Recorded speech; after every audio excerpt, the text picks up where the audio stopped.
Today we are in Singapore, and if you have ever wondered how is the shopping experience for Black women internationally, like whether you are traveling or maybe you want to move to Asia, what type of shopping experience would you have? So I am going to show you guys my entire experience shopping in Singapore at Sephora, and I'm also gonna talk with you guys and give you guys some insider information on what it's like for these gondolas or counters to come to life as someone who has worked within the beauty industry. But yeah, today's video is gonna be really cute, really fun. If you guys have questions as you're watching this video, please feel free to comment them below, or if you want me to explore this topic even more, let me know and I will bring you guys more videos, because I've lived in like multiple countries and I can tell you guys exactly what it's like to buy beauty abroad. Hey everyone, welcome back to my channel. Today I wanted to talk about Singapore. So I have been to Singapore twice, and both times I actually went to Sephora to buy makeup, and I thought it was a really unique experience because I would have never thought to have that type of beauty experience in Singapore, especially as a Black woman. But let me give you guys my background. So I basically have been working in the beauty industry most of my life. I've worked many retail jobs, but once I had my job at Ulta Beauty, working as like a beauty advisor, I realized that I had a passion for beauty. And then I worked at Sephora as again, beauty advisor.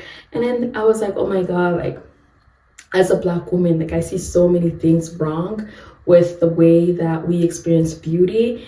I want to work in corporate and be a voice for Black women. So I went on to work in corporate. I worked for like 2 global beauty brands and did marketing for them for some time before I moved to London for grad school. So I have a very unique perspective of like whenever I have like, you know, these encounters with, you know, whether it be shopping or products or whatever, like I have a very unique perspective because I've seen what goes on behind the scene. So let me tell you guys about what I experienced in Singapore. I'm going to play the clip and everything so you guys can see, and then I'm going to tell you guys why I was shocked, and then give you guys some little inside scoop so you can know like how it's like in the beauty industry. Guys, I see the Sephora. There it is. After walking for like 15 minutes, I found it. Let's see if I'm gonna have the courage to ask them to shade match me, and then I'm gonna film it, or if I'm just gonna shade match myself. Let's see what happens. Let's go.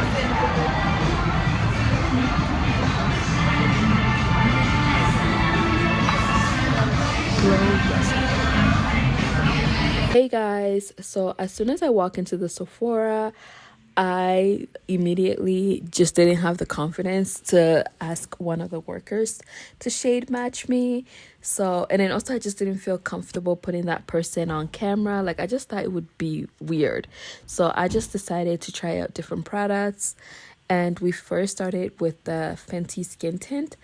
I actually tried this product a while back in Colorado, but they didn't have my shade in stock, and I think at the time my shade was 21.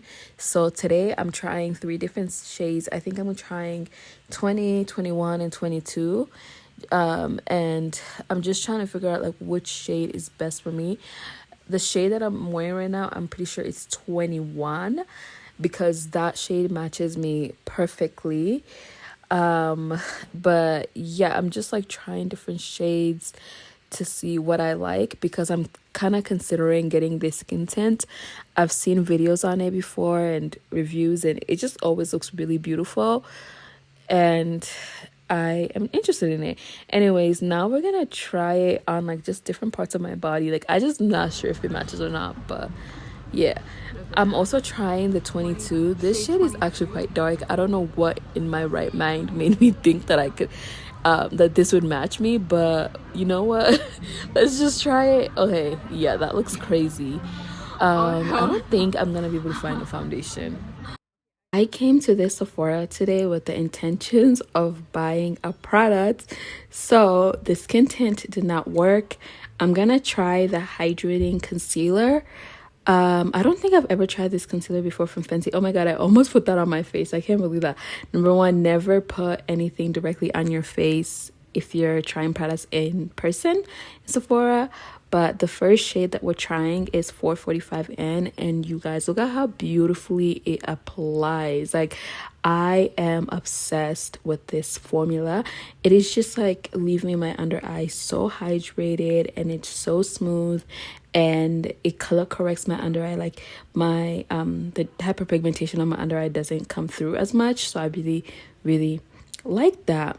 But you guys, we're doing a voiceover because the music it won't let me upload it to YouTube with the music, so I'm just gonna talk through everything. I really like this shade. And oh my god, not me dropping it. I'm so surprised that nobody came up to me because I kept dropping things. Like, nobody came up to me to ask me for help, like if I needed help. Anyways, I'm gonna try the shade that's under 445N.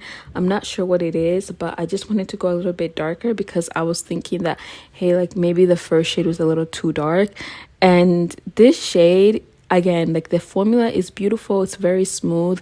I'm enjoying the formula, but I felt like it was just like slightly too, not too dark. I don't want to say that. It was just like it matched my complexion a little too much.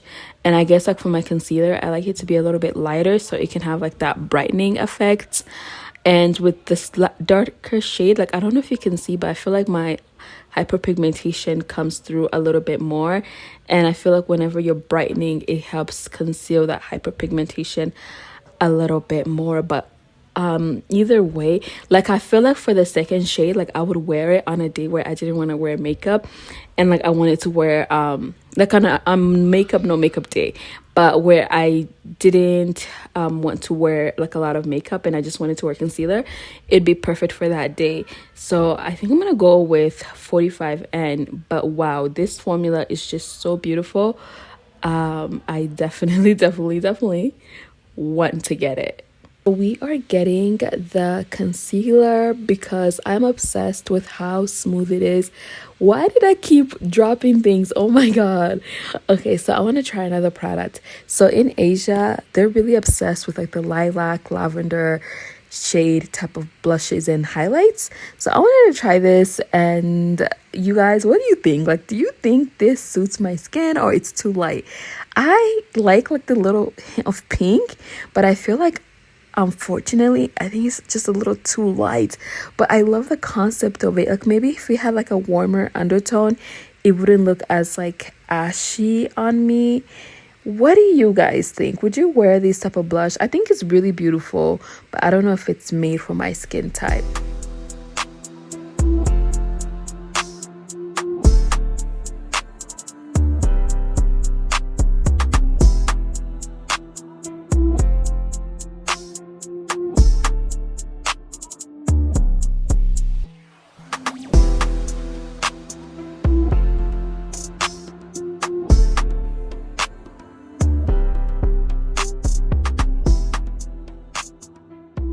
I went to Singapore in August on a solo trip, and that time I went to Sephora. And when I went to Sephora, I noticed that Fenty Beauty was there, and obviously like Fenty Beauty is everywhere. But I was like, you know what, like let me look at all these brands that, you know, promote themselves as inclusive in the US. Like, I want to see if that message is consistent in Singapore. Because Singapore is like a country where a lot of these brands, like, they don't necessarily have to be inclusive, and I would understand if they didn't have to, if they didn't do it. Like, I genuinely would understand. But I feel like to be an exceptional beauty brand, to be a brand that really speaks and walks the talk, I feel like being inclusive in Singapore, like, that is a major move for brands. I looked at all the brands, like all the brands that basically promote themselves as like having 50 shades and like having a foundation shade for all women and all these things. Like, I just looked at everyone, and when I got to Fenty Beauty, I was so shocked because Fenty Beauty's gondola is so consistent.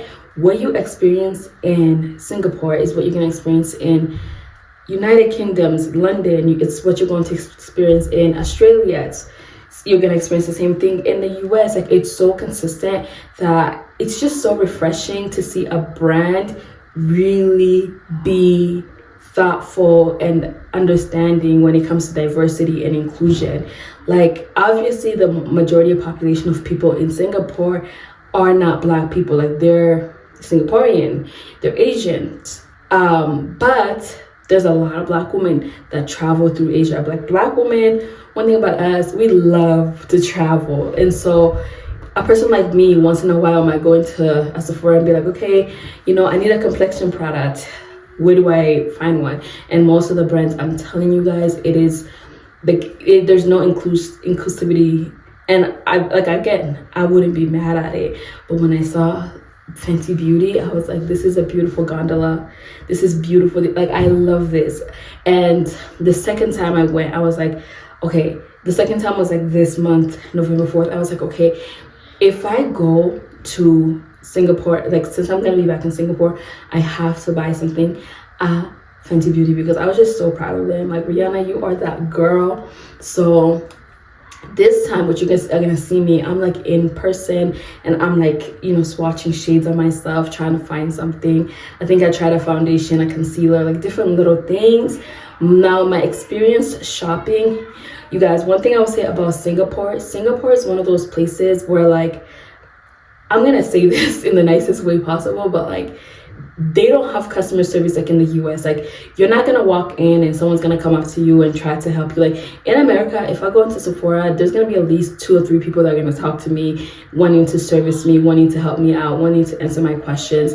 Like, that's how it is. And I think in the UK, it's the same way, except people do that because it's their job and they're trying to sell you and they make commissions. Whereas in the US, like, most people are not. Like, Sephora, when I worked at Sephora, we weren't making a commission. We just wanted to be helpful because, like, we love makeup and we just want to help, you know, women find their products. So in Singapore, nobody talked to me. Like, both times that I walked in, I looked around, I was in there for like 10 to 15 minutes. The second time I was in there longer, nobody talked to me. I think at one point I even dropped the products. No, again, nobody talked to me. Oh my God. That's my brother. He's so crazy. But anyways, both times, nobody talked to me. So if you're a Black woman and you're wanting to shop in Sephora and you want to get color matched, I wouldn't have high expectations. I would go in knowing that you're going to help yourself and you're going to do whatever you can to get whatever products you need. You can ask questions. I didn't ask questions, but I feel like they would want to help you if you ask questions. Anyways, if you guys can ignore my brother, like, this is the household I live in. He's wild. He's running, he's screaming, he's like, this is just my reality and I'm not going to edit it out. He's laughing. He's literally being chaotic. Anyways, I can't give him attention because when I give him attention, then he's gonna go crazy, and I'm not doing that.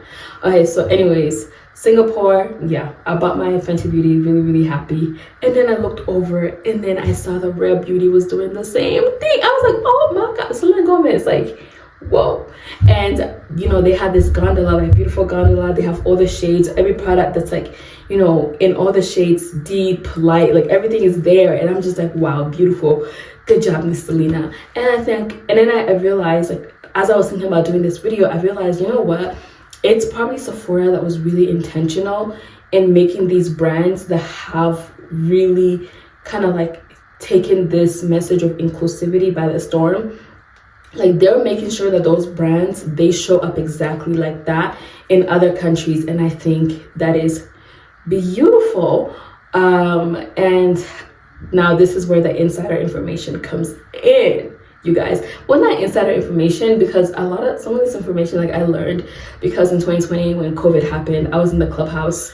And you know, like, you will learn so much about what goes on in the beauty industry, because there's like people who work in different companies, different levels, spilling the tea. Especially, there's like a time where we were having a lot of conversations around foundations, and I just remember that was a conversation.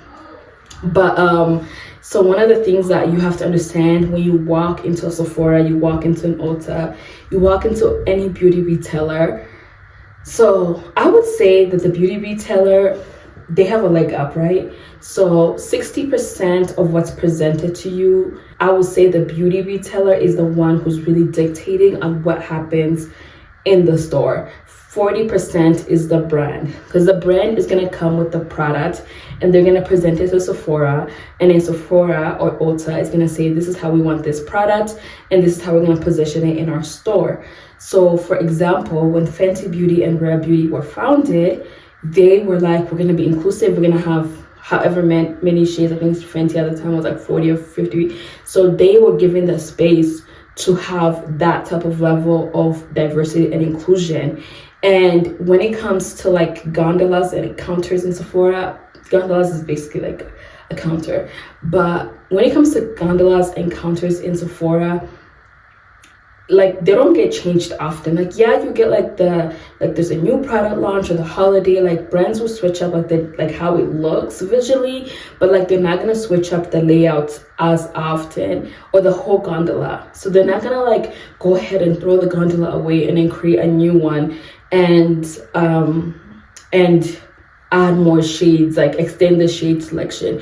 Like they would have to like discontinue one of the other foundations that they have. And most brands, like they like to have variety, so they rather have like a variety of products than create more space for inclusivity. That's one thing that I've noticed. So they might have a foundation that sucks, but because it's like for people with hydrating, they'll keep it there just so that they can have like the variety. They're not gonna like go ahead and extend their like bestseller foundation and have all the shades available for everyone. So Sephora is like, you know what, when you enter this company, when you enter into a retailer, this is what you asked for and this is what you're gonna keep, and that's how it's gonna be for a very long time, unless you want to spend millions and millions and millions of dollars to get a different gondola that gives you the space to be inclusive. So I think that's why with Fenty Beauty and Rare Beauty, you kind of get that representation, because like they came in, they presented themselves as inclusive, and that's how it worked. And then also the other thing is, when it comes to inclusivity for brands, you have to think about it like this. Each foundation shade that you would buy, like your foundation shade, my foundation shade, it has a SKU number, and that SKU number is how the brand tracks the performance of that shade. So before brands even launch foundations, the finance team has already calculated how well that foundation is going to do. So the brand will be like, okay, they'll come to Sephora and they'll be like, Sephora, this is how much we're expecting for this brand, for this foundation to do, and this is how much each shade is gonna, how much money they're gonna make.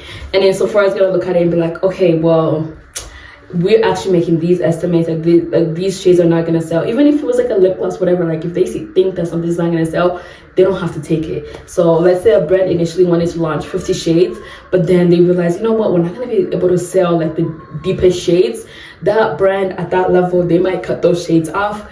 And then if they take to Sephora and Sephora thinks that they can't sell some of the lighter shades or whatever, like, you know, because people with lighter skin also struggle, they might slash those off. And they want to make it as concise as possible, because their bottom line is profit. And I feel like Fenty Beauty, like their bottom line isn't profits. Like they want to be inclusive. That has always been the messaging, and because they came out so strong and so clear with that messaging, everybody gets it from the get-go, and it allows for them to be successful, so they can make a lot of money. They can still sell all those shades, because number one, Rihanna's a Black woman, so Black women are gonna buy those shades, and like they have the people to buy it. So like even for like a brand that's like a heritage brand that was founded by like a white person, those shades might not sell if they had them, because they just don't have the audience. Anyways, so that's like the little beauty industry aspect of why you experience what you experience. And then also when you go into these stores, when you go into like when you go into Sephora, one of the things, or Sephora, Ulta, whatever, like honestly any beauty retailer, one of the things that I've noticed is that they just lack like inclusivity when it comes to like the gondola. So for example, a brand, let's say Sephora might take like all the shades that a brand is offering, but then they might say, hey, we're only gonna have this online. And this is one of the things that pisses me off the most about the industry, because you know, you will only find, like, for a black woman like me, like I will only find my shade online. And I noticed this the most when I lived in London. In London, like the London girls are really struggling, you guys. Like brands do not have all their shades out at a counter. And then also, like I feel like especially for like if you have a deeper skin tone, a brand might have your shade but it only exists online. And then it's like, because you're in person and that's where you want to try things out, you will never know the different formulas, the different like products that might work for your skin. And I feel like for us, like we really don't get that many options, like in terms of like, okay, I have acne, I want like a foundation that's going to be good for my acne skin, or I want really clean products, or like even like some of the brands, like they have these very innovative products but they don't make it in the shade, or if they do make it in the shade, in our shades, they're only online, so you would really never discover it. I feel like the options for like black women are very limited. So anyways, you guys, that is my rant, and I just want to say shout out to Fenty, shout out to Rare. Y'all really did your big one in Singapore. I was so shocked. I did not think that that would be the place that a brand would do that. So now you understand what happens and how brands, like, you know, what type of thinking goes in like to creating a store environment when you're shopping for complexion products. That's why I was so shocked, because you know Sephora is putting a lot of money on the line, and even Fenty Beauty, Rare Beauty, they're putting a lot of money on the line to be inclusive, even though like they're in Singapore, a place where like they wouldn't necessarily expect black women to be there, but obviously we're there because we love to travel. Shoot, I hope they're doing the same in Indonesia. I wish I would have checked, because black women are in Asia, we love to travel in Asia. So that was a really good idea. I think like from the brand perspective, it makes sense for me for them to do it in like one store, and like the Marina Bay shopping center, like that is like a big central location in Singapore, so for them to do it there, that was really smart. And also I just now realized, like on TikTok a couple years ago, I did see a black woman who works for Sephora Singapore, so she's probably behind all this. I know it's her. Anyways, you guys, that is my final thoughts. What do you guys think?